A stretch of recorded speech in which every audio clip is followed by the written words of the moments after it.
Excited to kick things off this week. Today's always an exciting day, the first day of classes as well. So we've had pretty productive 2.5 weeks of preseason with the group together. Learned some good lessons along the way and had some good performances and yeah, really excited to see how this group continues to evolve and we're going to learn a lot pretty quickly. We have an incredible non-conference schedule this year.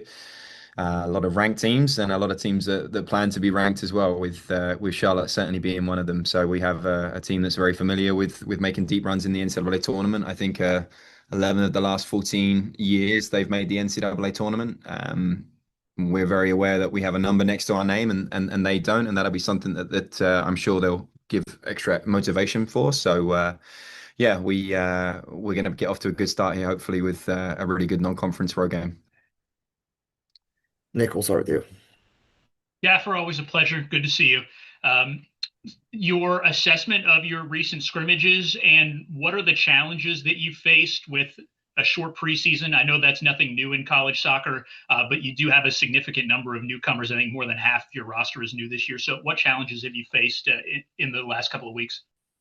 Yeah, I think there's been a lot of positives, and then I think the Georgetown trip was insightful, a little humbling as well. We played a very good Georgetown team, I have to say. Deserving of their preseason ranking in the top five. We lost that game, and learned a little bit more about the group, and were stress tested in a way that is necessary when you have a new group, as you said, with as many new players as there are within the squad.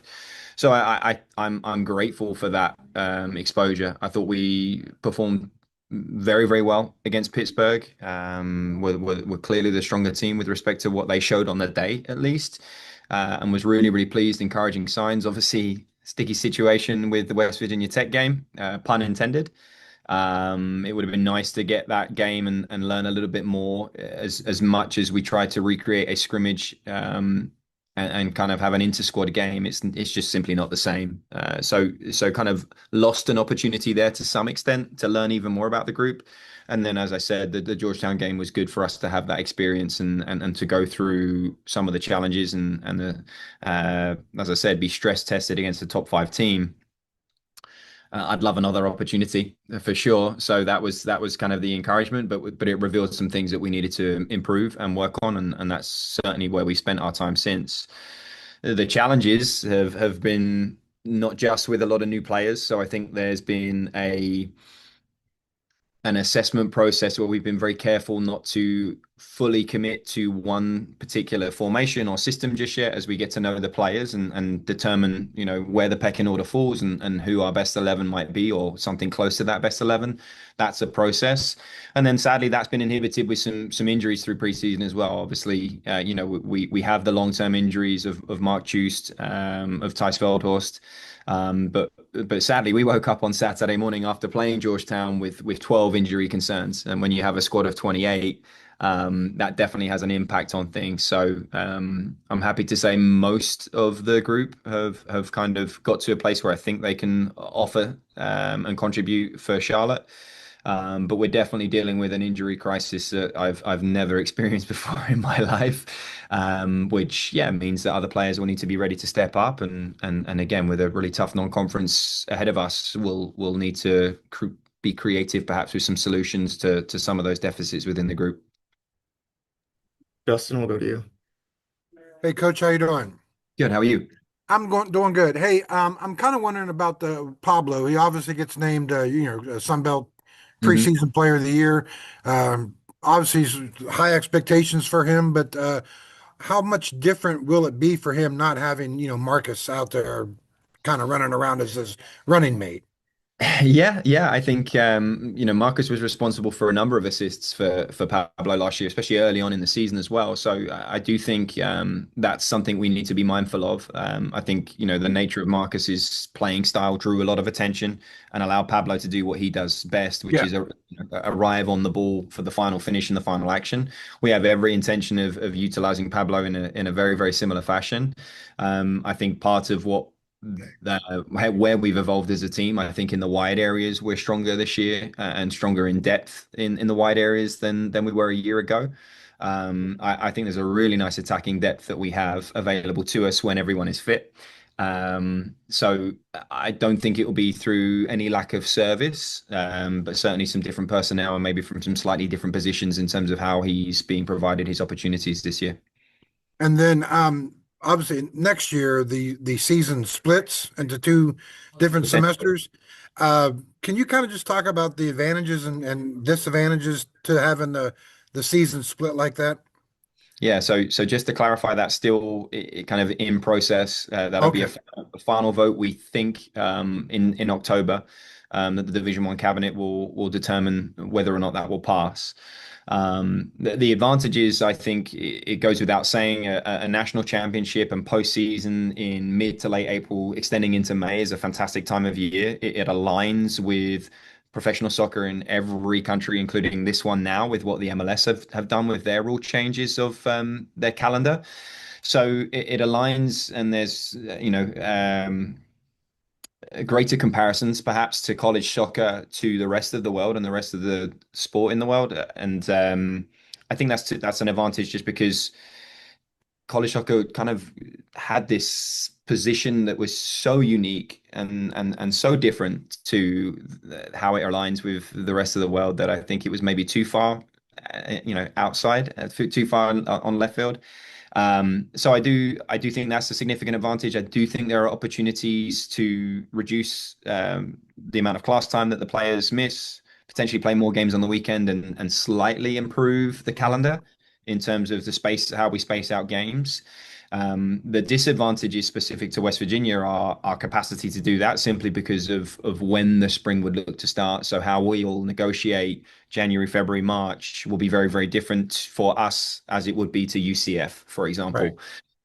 So we need to be considerate and strategic on making sure that some of those inhibiting factors in the beginning of the spring aren't to the detriment of the team's overall performance and our capacity to compete. Ultimately, my feeling was that that wouldn't be the case. I wouldn't have voted in favor of it if I didn't think it was good for West Virginia as well as college soccer. And I came to the conclusion that WVU can still be as competitive as it has been in recent years in this new model. Once I came to that determination, understanding some of the other benefits, it was an easy yes and an easy thing for me to support. And I feel very, very grateful and appreciative that I've had the support of Natasha and Ren along the way. And that from an administrative perspective, they've been in support of kind of my feelings towards this and decision to support it. I guess the concern would be during the winter, during the break, where would you practice? Where would you work out? That kind of thing when there's, 4 feet of snow out there on the ground. I mean, Yeah, I don't know. I've seen 4 feet of snow in my 22 years, to be fair, Justin. So try not to dramatize things too much. sorry. Uh, the indoor facility is where we train right now. So Okay. we're very grateful for football's capacity to work with all of the Olympic sports, not just ourselves, women's soccer and baseball. We kind of share that space. So again, there is a capacity for us still to get good work in. I think we Okay. would be more actively looking for opportunities to be outside more frequently. And then there are certain processes that we can do to protect the grass, whether we get covers for both the game field and the practice field is something that we've already thought about and talked about and got pricing for. Um, the What we'll look to do and want to do is be on the grass as soon as we possibly can. We understand that Right. there are challenges with the weather and that you may get out there and then have to stay off it for a little period of time as well. So again, it's not without some challenges to us and certainly to schools further north of us as well. I'll let them worry about what they need to do. I think at West Virginia specifically, we'll be able to manage that and negotiate that sufficiently in order to still remain very, very competitive. Okay. Thank you, Coach. Appreciate it. Nick, we'll go back to you. Yeah, and you mentioned some of the injuries to Tice and to Mark. Where do things stand with your back line in terms of health and in terms of returning starts? I mean, Tice was your biggest guy coming back along with Tristan. So is the expectation that there will just be a lot of newness, at least early in the season, with your back line? Yeah, I think to some extent. We went into the Georgetown game, obviously, as you said, with no ties, without Mark, who at the time we signed him probably would have, my educated guess would he'd be really, really close to our starting 11, if not in there, and certainly would have been competing for one of those positions. But then on top of that, we had an issue with Tristan after the Pittsburgh game, so he didn't play at all against Georgetown. Nacho Martinez didn't play at all against Georgetown. Juan Alvarez didn't play at all against Georgetown. So a lot of guys that were pretty mainstay features of our group last year were not available for the Georgetown game. To compound matters, Chase Collins broke his nose in training yesterday. So we've definitely kind of been hit with the bug, and it's all been different things, and just it can happen. It's why we have as many as 28, in our case 30, with the two ACL issues not being registered as part of our 28-man roster. Thankfully, some of that is back available, we believe, and we'll play the game and feature in the game against Charlotte on Thursday. But there's a mix of new players, some that joined us in January, some that are brand new right now, that we've had to try and bring up to speed as quickly as we can. Dan, if I can follow up really quickly, you said Chase, the goalkeeper, has broken his nose. Does that put him in jeopardy for the start of the season? And then what does your goalkeeper competition look like at this point? Yeah, it's been interrupted, I would argue. We would have been going into the West Virginia Tech game specifically only with Chase. Kendall had kind of a re-aggravation of a shoulder issue. Toby had a re-aggravation of a groin issue. So they both missed what would have been the West Virginia Tech game. And then got to Georgetown with Chase back available, Chase still available, and Toby available. Still no Kendall. And then Chase broke his nose yesterday. It won't interrupt things. He just may look like Batman if he plays. So we have a 3D mask coming his way to kind of alleviate that, but he'll obviously be playing with that issue. I would say Kendall's probably a week or so away from being full go and truly being able to compete for the position again. So it's been a little stop-start for them, Kendall in particular, just as far as having 2.5 weeks to assess what we think is a really, really good trio of goalkeepers and kind of stack them up against one another. Almost wouldn't be fair at this point, just because of the inconsistencies of training patterns. So right now, we trained today with one goalkeeper. Chase didn't train today because of the issue yesterday. So right now we're just trying to get two fit goalkeepers would be good. 3 would be amazing. We just may have to kind of, like I said, get a little creative and that one's one where you really do just have to cross your fingers and hope that there's no further issues for anyone else. Cody, that's for over you. Hey Dan, I was just wondering, Pablo kind of burst onto the scene right away last year. Is there any of the newcomers you think are kind of primed to do, game one really come out and make an impact for you? I hope they all do. I hope they all do, because there's a lot of new faces. But no, as I mentioned, we feel as though we've improved our depth in the wide areas. I think Braden Smith has come a long way in the space of time he's been with the program. Julian Raquelde will be competition in that left wing position. Julian coming from West Virginia Tech and scoring 16 goals in a team that made it to the NAIA National Championship game last year. Kanta Ishii on the opposite side, a junior college transfer from Cowley, similar goal scoring record to Julian at that respective level, has come in and really, really impressed, and so fluent with the ball, and just such a humble, gracious, grateful young man. And pair him with Lucas White, who again going through a little bit of an injury issue right now, but in what we have seen of him, which was the majority of preseason up to now, he's looked like he can impact things straight away. And as a true freshman coming out of kind of the Bethesda area, we've been really, really pleased with how much he has shown, and this kind of us forecasting that he'll help us as soon as he's fit again. So those winger positions, I think, are really, really interesting for us. You have the likes of Isaac Shear, Juan, once he's back fit as well. Tommy Bowe is another one that was with the program last year, probably didn't get the minutes, but has had a really, really good spring for us. And again, I think will play a significant role this year for us. So very, very happy with what we've seen once and when everyone is fit. And then on top of Pablo, obviously Sammy Walker, we have such a high ceiling for what Sammy is capable of. We're really excited by him. And then Joshua Dudek coming from a regional league level, Werder Bremen's under 19s prior to that, out of Germany. I think will give a little physical presence and looks like a good hold up number 9. But again, sadly, has been interrupted by injury in preseason. Ryan, we'll go to you. Dan, with the keeper situation, do you guys carry an emergency keeper, or do you start asking other players like, "Hey, did any of you guys play keeper like when you were 11 or something?" Like how does that work We're still if the exploring bug whether, continues to bug? yeah, we're still exploring whether Nick Noble can get a 5th year of eligibility. Not sure whether that's going to fly with a 41-year-old now, but he's still pretty good. But no, we got down to 2 at some point last year, and Bryce Swinehart was our 3rd choice goalkeeper at that point. I think it was when Chase actually broke a wrist, I think it was, or a finger, excuse me. So that conversation may need to happen. I hope it doesn't need to happen just yet. But yeah, we'll have no choice. We'll have to go to an outfield player and give someone some preparation and training. And again, hopefully these are conversations that we don't need to have and will never need to have. But yeah, certainly when you go out to training and there's only one goalkeeper ready to go, it can be a little bit of a somber feeling for sure. Joe, to you.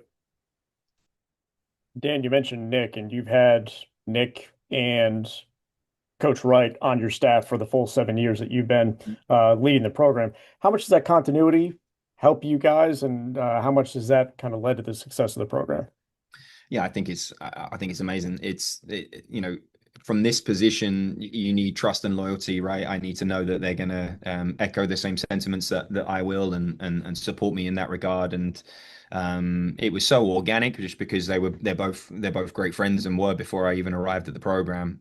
So that part I always felt really, really good about. But again, their evolution now as a group, I think it's been really, really cool to see. As a young head coach, I made a lot of mistakes and was very, very controlling and very anal about every single thing. And I've learned to delegate a lot better and can afford to, because I have 2 incredibly qualified full-time members of staff that have been with us now, like you said, for that amount of time. So, it's great.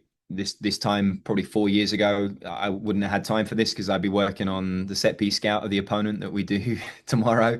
And I don't do that anymore because Andy can do a better job than I can with it. Similarly, small details on set pieces, the preparation of the goalkeepers, and some of the additional work that Nick provides them going into games and how we scout our opponents. Having the capacity to have them with me as long as I have, we're a pretty well-oiled machine, I'd like to think. And then, I have to give a special mention to Nolan Sheldon, our technical director, who's now coming into year 3 with us.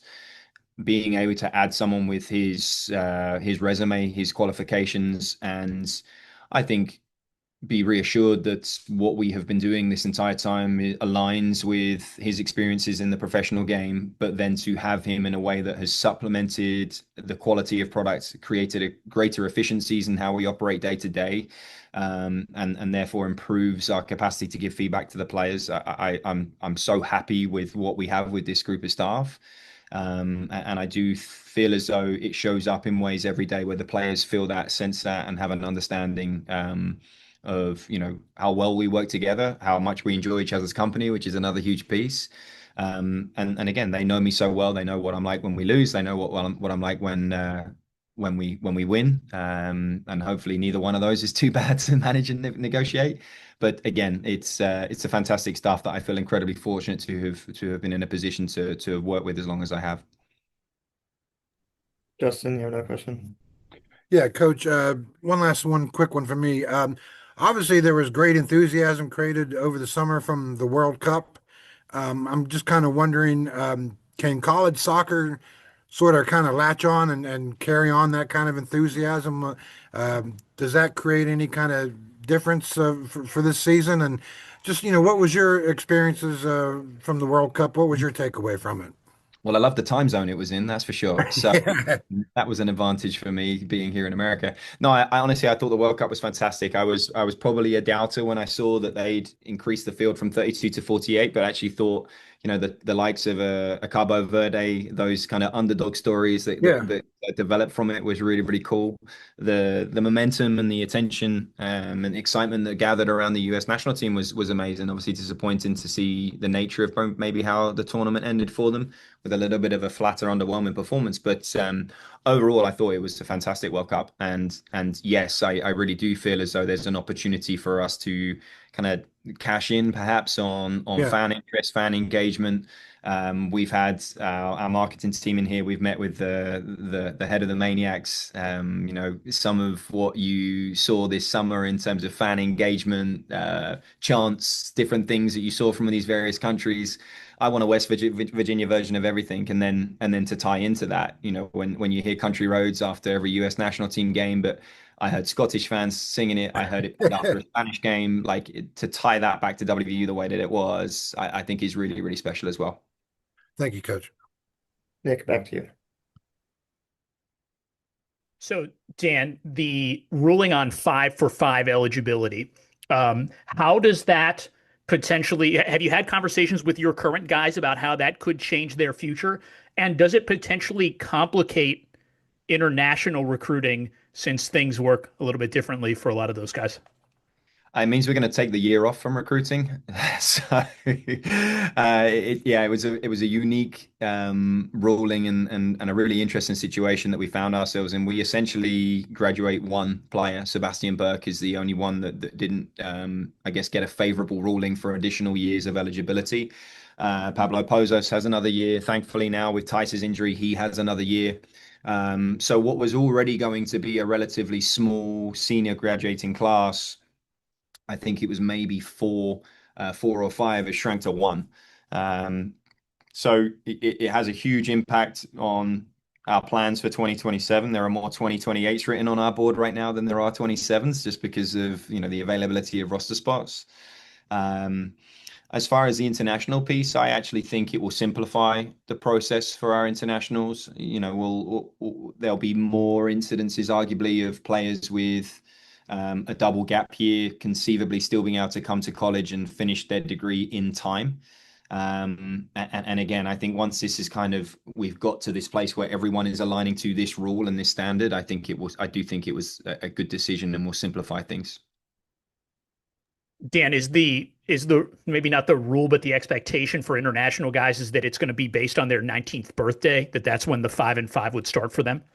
Correct. Their first opportunity to compete in a full sport based on their 19th birthday. So again, depending on how that falls for the individual, you could conceivably be out of high school for 2 years before that clock even starts.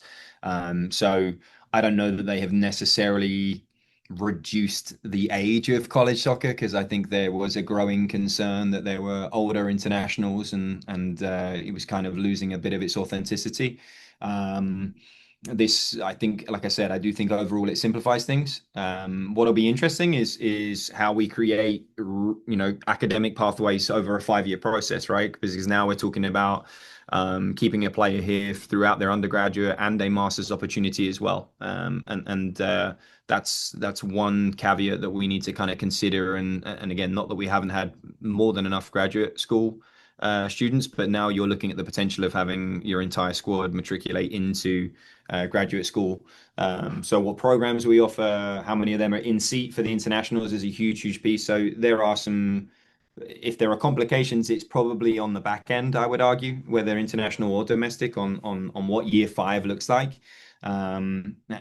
Making sure that we're in a position where we're still making a really compelling argument to our graduating undergraduate seniors as to why they should stay at West Virginia for that final year, when arguably that's when they're the most experienced, the most qualified, and perhaps the most effective for us on the field. So I think there's an important aspect of tying in the academic pathway for them as early as possible in the process, and as I said, making a compelling argument as to how we re-recruit our players and make sure that they feel engaged and as productive as possible with their academic endeavors. Also, Dan, we've talked a lot about some newcomers to your team, but the midfield's got a ton of returning experience. You mentioned Nacho and Isaac Shear, both of them preseason All Sun Belt How confident are you with the continuity in the midfield, specifically with those two guys? Yeah, love them to bits. Both in our, both members of our leadership group within the squad. And again, I think what they have shown in a short amount of time with Isaac, obviously technically now still with 3 years of eligibility. Nacho, I believe, still with 2. Again, that continuity for years to come. I think Tyler Zapata's had a fantastic preseason with us as well. So we've been really, really pleased with his progression from year 1 to where we are today. And then I think there are others. I think there are others in that group, new players that have joined us in January that will support those positions and add really, really good depth for us as well. But yeah, I think you've named 2 players that are almost always in our top 5 first names on the team sheet. So to have them in there controlling that space, I think is going to be really, really important for us this year.